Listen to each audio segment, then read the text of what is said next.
வணக்கம் ஃப்ரெண்ட்ஸ். இது ஓமவல்லி இலை, அதாவது கற்பூரவள்ளி இலை அப்படின்னும் சொல்லுவாங்க. இது ரொம்ப மருத்துவ குணம் வாய்ந்ததுங்க.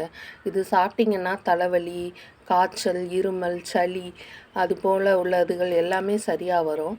அப்புறம் வெயிட் குறைக்கிறதுக்கும் இந்த இலையை யூஸ் பண்ணுவாங்க. அப்புறம் இது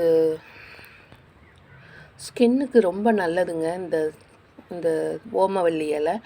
அப்புறம் இந்த சிறுநீர் அதுக்கும் இது ரொம்ப சிறுநீர் பிரச்சனைகள் அதுக்கும் இது ரொம்ப நல்லதுங்க. இந்த இலையை ஒரு சின்ன குச்சி நட்டினாலே போதுங்க. அவ்வளோ பெருசு. இது ஃபுல்லாமே ஒரு குச்சி தாங்க நட்டினேன். அது இவ்வளோ பெருசு வளர்ந்துருக்கு பாருங்கள்.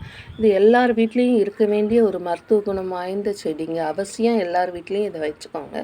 இதை எப்படியெல்லாம் சாப்பிட்லான்னு பார்த்தீங்கன்னா, இந்த இலையை நல்லா காய வச்சு பவுடர் பண்ணி டீயோடு கலந்து டெய்லி டீ போட்டு குடிக்கும்போது இதையும் போட்டு குடிக்கலாம். அப்புறம் கஷாயம் போடலாம். இதில் இந்த இலை, மிளகு, சுக்கு, ஜீரகம் இதெல்லாம் தட்டி போட்டு கஷாயம் மாதிரி போட்டு குடிச்சிங்கன்னா இந்த இருமல், சளி இதெல்லாம் குறையுங்க. அப்புறம் காய்ச்சலும் குறையும். அப்புறம் தலைவலி வந்துச்சுன்னா இந்த இலையை அரைச்சி தலையில் பத்து போட்டிங்கன்னா நல்லா குறையுங்க, தலைவலி குறையும். அப்புறம் இந்த இலையை சாப்பாட்லேயும் நீங்கள் சாப்பிட்லாம், சேர்த்து சாப்பிட்லாங்க.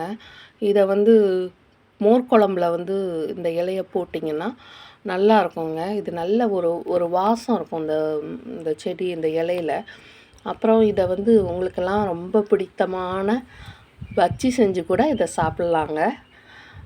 இந்த மாதிரி இந்த இலையை வாரத்தில் ஒரு 2 நாள் 3 நாளாவது சாப்பிடுங்க. சாப்பிட்டிங்கன்னா உங்களுக்கு நோய் அண்டாதுங்க. தேங்க்யூ.